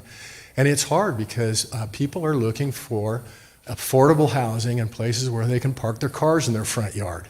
That's evident by what's happened in there. And a lot of those code enforcement issues have to do with those types of things. If we go to what we're trying to get back to that we're forced away from in the first place, it's just this plan right here. And I don't think this has been included in your packet, but we will be sure to have this included. I remember the days when we gave the presentations as engineers, and it's actually improved things quite a bit since you've had staff doing these presentations. And I also remember getting gas down here for less than $1 a gallon, so I'm thrilled that it's cheaper, but it's still not cheap enough. Anyway, this is the program that we had in general, and I don't think you have this in anything. This is what we would like to return to. You'll notice in that bottom corner there is an industrial area. This is what we represented to staff that we wanted to get back to, was what we already had. And incidentally, it was my strong recommendation to my client and staff that we not change from this to the general plan amendment that was kind of forced on us in 2010. I'm looking at my notes. So this is kind of where we wanted to be the whole time. The second thing that I see, and I'm really summarizing these things quickly, is the staff has a little problem, I think, with the whole idea, and I'm not sure why they keep bringing up all of these stipulations that we had on our industrial zoning when we did go ahead and do that. But it's those stipulations, really, I think, that are contributing mostly to the reason this hasn't sold as an industrial piece. I mean, we've had people that should be considering our piece because it's closer. I'll go out to these other areas, and in fact, it's nice to see that you're going to make up way more in industrial than what we want to give up in this community. And I'm sure there's a need for housing also. But at any rate, they're going out to those places instead of using this piece because they don't want to contend with those neighbors. And they don't want to contend with those setback requirements and transition requirements and so forth. So they go to an easier piece. I think we've addressed the whole railroad thing, and I noticed that wasn't brought up tonight with Joe because there's no way we'll get a spur. It can't be developed through that. And we're more than happy, as is shown in here, to have a transition piece within this general plan amendment on the railroad side and the warehousing side. On the north side, that's the front side of our property, so there are setback requirements that we're doing, and we're also rezoning that into a transitional rezoning as we get the general plan amendment. So our housing, as is depicted on the picture that, I don't know where it is anymore, if you saw enough of that, shows those transitions in the original plat, which incidentally, the preliminary plat has already been approved for this. The final plat never got recorded. But right now, it would be non-compliant if we went back to this plan that staff, council, and everyone has already approved at one point in time. Really quite a bit of objection from the community when we changed from this going to industrial, but we were trying to support what the city planning people wanted at that time. So I would say if we're looking at the fickle problem, I don't know that that's on our side. If we're looking at the reason why we're doing this and what we're gaining by doing this, the community, as far as these warrants and so forth are concerned, that will lessen and improve when they have a joint community in there, and all of these amenities that we're putting into the residential side of it will be available for those residents also, and they're looking forward to having those amenities. And we've got a lot of phone calls over the years asking us when we're going to finally put in phase 2. So, and I don't know that of anyone from the community that doesn't support what we're trying to do. So this has got to be a city thing for the industrial. And the water uses, my information that I've looked up and that we've found out is it's been since 2014 since any additional water uses have been allotted. So there's nothing in the works right now. I don't know if anyone has a big enough pry bar to make that work, unless we get that canal going from Tennessee, from the Mississippi River. That's a whole different subject. I'm not sure what else that I can come up with here that isn't something that you should already know. And if you've reviewed the packet, you can see in there why we're trying to do what we're trying to do. And again, we're just trying to protect family trust and protect the value that property has seen over the last 35 years. You should have gotten this, which is a copy of the Certificate of Assured Water Supply. I don't know if that was handed out to you. There's also it should be in your packet, the correspondence we have with the railroad people that won't allow us, because I made these assertions the last time I stood in front of you, so I want to make sure we're backing them up. And if you have any questions, I'd be more than happy to answer those. Are there any questions for the applicant? Member Benedict. Yeah, I wasn't clear what you were saying about the railroad, your interactions with railroad, what was the results of that? I'm sorry, that's because I wasn't very clear. I assumed that I had already covered that in our last meeting. But the rail that we have there, one of the items that Joe came up with is that could be the industrial. It was an enhanced industrial usage because of the opportunity to have a spur built on that site. And this is the correspondence with the rail people that we had, that they just say it's not going to happen. You're not going to get a spur. So the railroad to the south side does not enhance our ability to sell that as an industrial piece and within that zoning and general use. Thank you. Any other questions? I have just not necessarily a question for you, but a question for Joe, just a point of clarification. So When the general plan gets amendment, it's an amendment by the voters of Casa Grande, right? That's why that's not in your time frame here. So the voters, the residents in Casa Grande vote to change that general plan. So I don't think there was anything where you guys were lumped in anything without anybody's knowledge. That's all, you know, public hearings are identified for that process. And I was just trying to make that point that I think that's why that's not in that timeline here. Thank you for that clarification, but at that same time, we were at the city offices probably at least once a month and sometimes weekly. It would have been nice if somebody from staff had said, you know what, you guys are slated to get the rug pulled out from under you on this general plan thing. And the excuse was, you don't have a Casa Grande residence and you should have read it in the Oklahoma Inquirer or whatever newspaper they published it in, which was not well received by my client. But we, instead of responding negatively, we said, how can we make a positive experience out of this? And the only reason I bring that up is because I think that's one of the three issues that staff has about approving this general plan amendment, is that we're going to turn around and change it again next week, you know. And that's really not the nature of what we're trying to accomplish with the piece of property. Yeah, and I think Mr. Thompson, I think that the situation with the 61 lots that's already there and your code enforcement issues, I think when you come back with the rezone and when you have that site layout, we're really going to look at that really thoroughly to make sure that you have the HOA, you have the open space requirements, just really vetting out so that you're going to build the product that you're promising today. Well, I promise we won't shy away from doing that with council, that's for sure. Yeah. So they'll be pleased with what we're doing. Just a point of clarification, that the initial Cottonwoods does have an HOA that was recorded with their final plat. Is it just, oh, okay, it's just No, not. that's just not true, I'm sorry. We And don't it have did- a- Phase one's not. It had to be amended to allow for the multifamily piece just recently. I guess that's a fact. I'll look at my records again. We can have staff look into that, so that We way. have an HOA on that site. But let's put it this way, there's nobody there paying an HOA fee. But it was built when? 2004? And as another matter of... Yeah, there was a few subdivisions that were approved back then that didn't have HOAs. Let me correct another issue. The 61 units he's talking about, that the water rights letter that we have, a certificate, is for an additional 300 and whatever the number is. It doesn't take 61 units away from that certificate. So we have an additional, that certificate was done as a separate item, separate issue, separate certificate. Okay. Any other questions for the applicant? No? I think we have some other representatives also here, if you'll indulge them. They want to, for what? You're gonna call Hang on, wait. Who are we talking about? Public. This is not the public. This is the applicant's representatives. Good evening, ladies and gentlemen. My name is Craig Dayton. I have the exclusive listing of the property, trying to sell it for Mr. Tarantini and his family. Just wanted to introduce myself.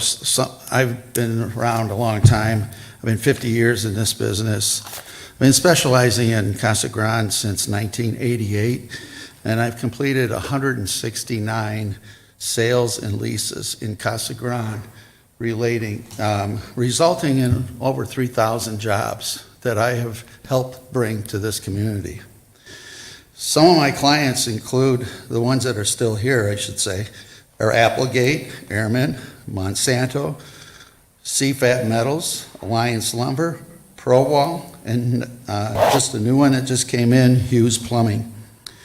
I have also assisted in the design and layout of 3 industrial parks in Casa Grande: the Sonoran Industrial Park, the Thornton Industrial Park, and the Casa Grande Business Park.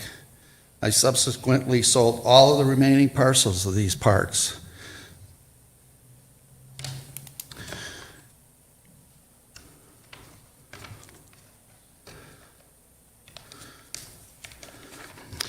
I've been working with the Tarantini family for about 15 years, and about 3 years ago, Gino hired me to to market this property and another property. We did sell the 7 acres multifamily site. We had a lot of action on that, a lot of inquiries, and they were looking for more multifamily properties. So I do a national internet marketing program. I have large signs on the property.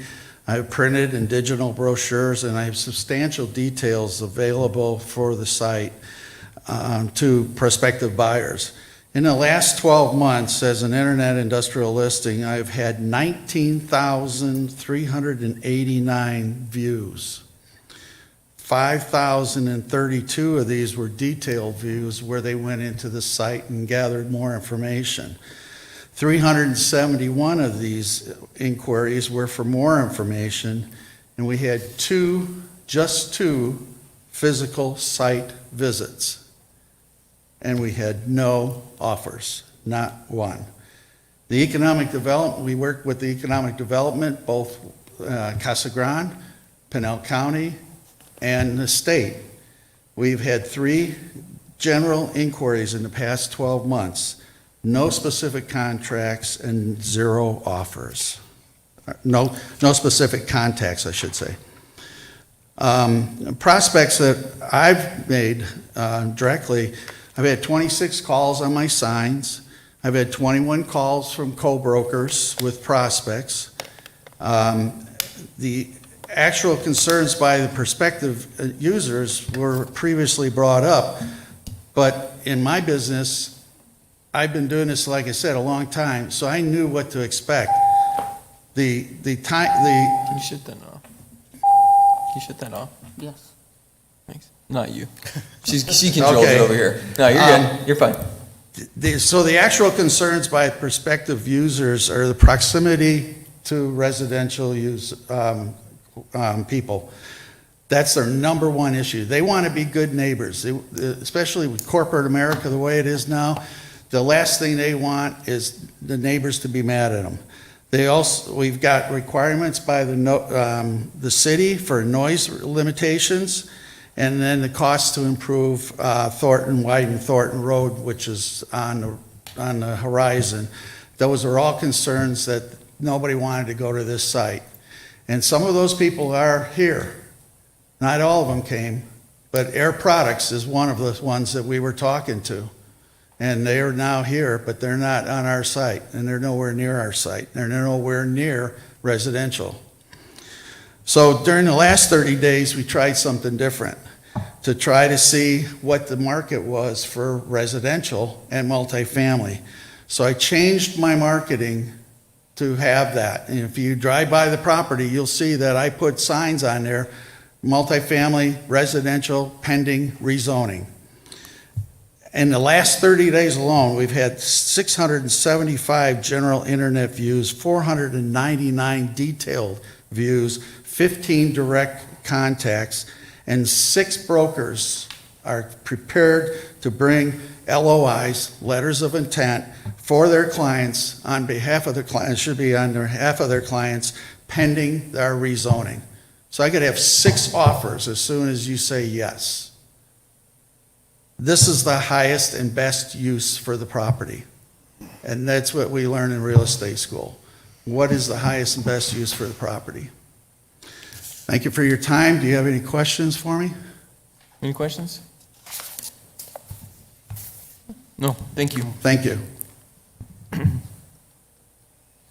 All right. So then at this time, I'll open it up to the public. So would anybody from the public like to speak to this agenda item?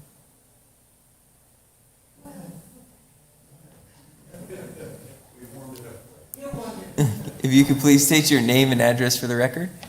My name is Oriane Drouet. I reside at 817 West Joya. Been there since 2005. And thanks to Joe, he provided some information on the complaints, which many of them were weeding, things like that. So this is something that I think the residents can certainly work on and do a better job. Yes, there are 61 homes. If you drive, I surmise none of you have ever driven through there, but if you did that today, I think you would find it a nice little neighborhood, middle class. You know, yes, we do have some homes with perhaps too many cars, and you know, that's something that maybe the town can work with the residents. To clarify, no, we do not have an HOA. However, we do have a covenant. And I have a copy of that at home, so I can make a copy for you to review, and that clearly states that, you know, everyone has to take care of the home, you know, do the weeding, have a nice yard, so forth and so on. So I have spoken to a lot of neighbors, as Mr. Tarantini also has done, and, you know, in a selfish way, none of us want to have industrial pop up right over, you know, across the street. We're concerned about the noise, we're concerned about the pollution, we're concerned about the traffic. And so, you know, personally, and obviously the home value would plummet if that were to happen. So, you know, in a selfish way, I personally and the other residents would prefer to see Mr. Tarantini's project go through. So thank you for your time. I'm a little nervous here. No, you did excellent, thank you. But Yeah. thank you for your consideration. Thank you. Thank you for being here this evening. And she is correct. I stand corrected. There was not an HOA. There were CCNRs recorded with that plat. That's my mistake. It's not an HOA. It's a CCNRs. I know back then in the early 2000s, they were getting a few of those in there. Anybody else from the public like to speak to this agenda item? Okay. I will close the public portion then at this time. And any other discussions, clarifications from staff, or from commission? Member Benedict. Joe, how difficult is it to have that list of the neighborhood uses? So we could see that again? It was in, I guess it was in. Oh, in James's presentation? Yeah, it was in one of the other presentations. It'll be slightly, let's see. Yeah, that's slightly right. annoying. That's right. I'm only slightly annoying? What No, you no. say? I can read it for you. Yeah, that'd be great. Yeah, I mean, as long as it's not too long. All right, so for neighborhoods, 43 things. the appropriate land uses are residential, neighborhood commercial office, public facilities, and religious institutions. The zoning can be R1, R1A, both single-family residential, R2, which is a hybrid single-family duplex residential, multifamily residential, R3, which is our traditional multifamily residential, R4, which is mobile home residential, B1, which is neighborhood business, B2, general business, CO, commercial office, and PAD, which would be residential or a combination of residential, commercial, kind of a custom zone district. So that's what's allowed in the neighborhood land use. Thank you. Mm-hmm. Currently, I-2, correct? Is that what's current? The zoning of the property? Yeah. I think I read that, but I'm sorry. It's I-2 with conditions of record, and I provided the conditions of record Yeah. and some images of that. In I-2, in the world of industrial zoning, I-1 is lower, I-2 is more intense industrial? Yeah, it's general industrial. However, we did modify some of the uses within that to So you had some restrictions. ensure compatibility with the abutting neighborhoods. And I printed a copy if you needed to know any of that. Like the chemical company that came in down. They would not have been permitted on that site. Yeah. So like you made provisions for those types of things in that? Correct. Yeah, okay. Let's trying to get clarification on those. And in essence of providing or limiting Understanding. adverse impacts Yeah. on abutting Yes. residential.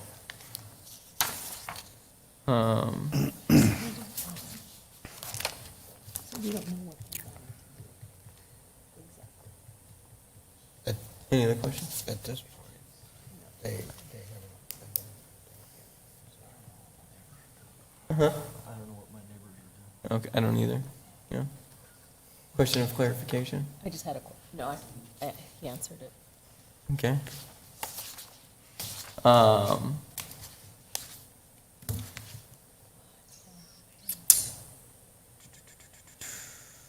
Let's see here.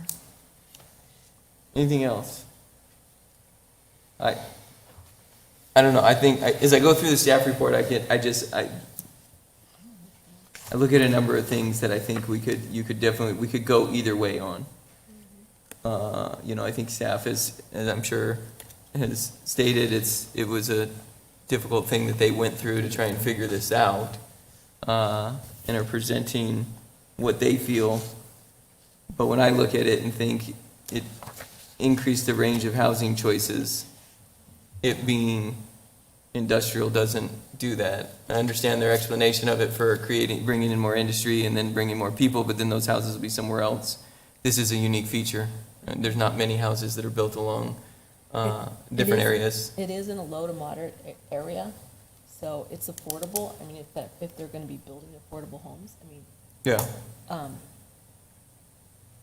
I think if it's done right, Thornton and all of its developments, this could be a very good gateway, right? Yeah. That brings opportunity into our community. Well, It has viable water source for building houses. It does open the door for people who are wanting to buy a home in that if they're doing a subdivision, it opens more. Affordable. It's not even affordable, it's just, that too, it's affordable, and you can get grants, that area, and anybody. I am one. I know. Just gotta be slightly Yeah, closer sorry. so they can I'm grab sorry. you, because they're not grabbing, they may I'm not be sorry. grabbing the words on the, other people might not be I able to hear you. apologize. I'm just thinking, basically, this is a unique property because it is in the low to moderate area. I looked up this on FFIEC to see where it was at. And anybody, it's easier to get financing for homes for this area. So it would be good for people who are first-time homebuyers or don't have large down payments. It would be a good alternative. And we do need that here. And because we don't have that many areas in town that is low to moderate already. Sure.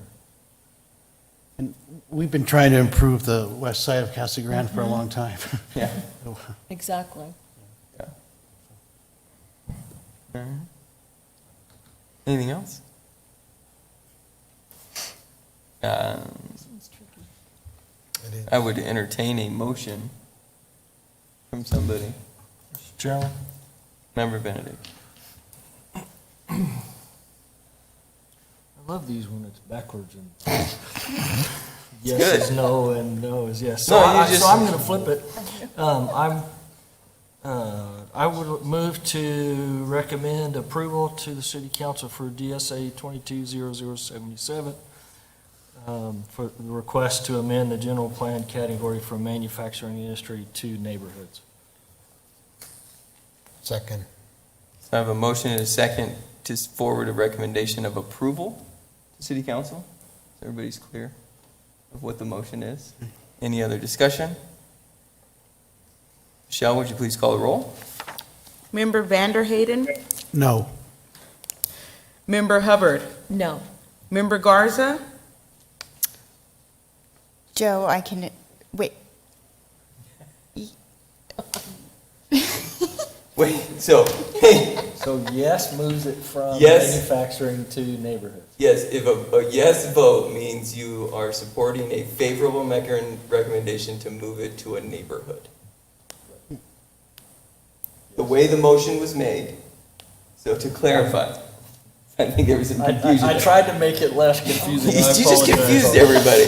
These are fun. Okay, So, clarify that. the recommendation from staff is to deny. The motion was to forward a recommendation of approval to make the change from manufacturing to neighborhoods. So if you vote yes, you Okay. support neighborhoods. Then I'm If you sorry. vote no, you want to For the keep it record, I'm sorry, manufacturing. I vote yes. I'm sorry. Okay, I'll start again. Yes. Member Vanderhayden. Yes. Member Hubbard. Yes, I'm sorry. Member Garza. Joe, I can appreciate the staff's thorough vetting of this process and supporting the holistic view with regards to the general plan, but I'm going to have to side with the community and hope that when we see the rezone come through, that we see a really great community for this little area. So my vote is aye. Member Peters. I think, I believe it was Mr. Nathan, his presentation, it kind of sold me on the homework that he did as far as whether or not he had a lot of interest with commercial versus residential. And it seemed to me that it was overwhelming, that it would be far beneficial to have residential there, so I'm going to vote aye. Member Estrada. Probably fell asleep. I've actually got a lot to say on this, but because I'm on Zoom, I'm going to shorten it up to yes. Vice Chairman Benedict. It's my motion, yes. Chairman Miller. Yes. Mr. Tarantini, good luck at council.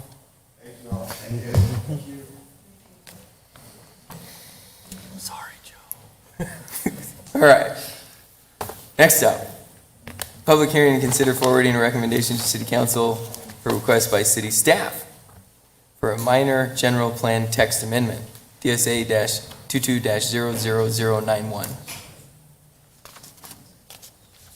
Staff is requesting a text amendment to the 2030 general plan. The purpose of this request is to correct minor text errors in and align the general plan with our 2021 residential design guidelines for planned area developments. The first amendment is to align the density allocation within the neighborhood's land use category with the densities provided for the multifamily projects in the 2021 residential design standards for planned area developments. You can see below our neighborhood's general plan category has it listed at 10 dwelling units per acre, but the residential design standards have it at 12. And then also on the high density, we have it at 20, and it allows up to 24 in our residential design guidelines. Additional corrections include correcting the amendment sections. It corrects from the 2030 general plan. It currently states that it's 2020, so it's just a typo to 2030. And then the notification efforts has the wrong state statute listed. It's 9461.06, not .01. In regards to notification, matter exceeded all requirements. No inquiries for this. Staff recommends Planning Commission forward a favorable recommendation regarding the general plan text amendment to revise the neighborhood category density to align with the 2021 residential design standards for planned area developments and correct 2 referencing errors. Any questions? Questions for staff? No questions. Anybody from the public like to speak to this agenda item? Don't all line up at once. Okay. Slightly less controversial. Man, we were packed when this thing started. It started. A lot on the agenda. That's right. I'm going to close the public portion and bring it back to the commission. I'll make a motion. Oh, fantastic. Member Garza. That we forward a recommendation to the city council for a request by city staff for a minor general plan text amendment, DSA 22-00091. Is that enough? Second. Motion and a second. Any discussion? Hearing none, Michelle, will you please call the roll? I almost said all in favor, sorry. Michelle, will you please call the roll? Member Vanderhayden? Yes. Member Hubbard? Yes. Member Garza? Aye. Member Peters? Aye. Member Estrada? Yes. Vice Chair Benedict? Yes. Chairman Miller? Yes. All right. Before we jump out of the new business section, I guess it's too late anyways, did we have to approve minutes from the special meeting? Was that included? That was. That was not included, Mr. Chair. We're going to include those minutes with the minutes for this meeting. Oh, okay. Okay, perfect. I just wanted to make sure all of a sudden. A little late in the game, but I just thought about it. So appreciate the clarification. All right, with that, I'll open it up to the public. This is the call to the public. I'll close the public portion. And we, reports from the planning director. We approved one minor site plan administratively. It was for an addition to Commonwealth Dairy. No Board of Adjustment decisions. City Council voted on a number of Planning Commission recommendations. I believe they supported the Planning Commission recommendation in all of these actions. You can see those listed. And we have provided you with our monthly Development Center reports. Great. Thank you. With that, Motion to adjourn. motion. Second. Second. All in favor? Aye.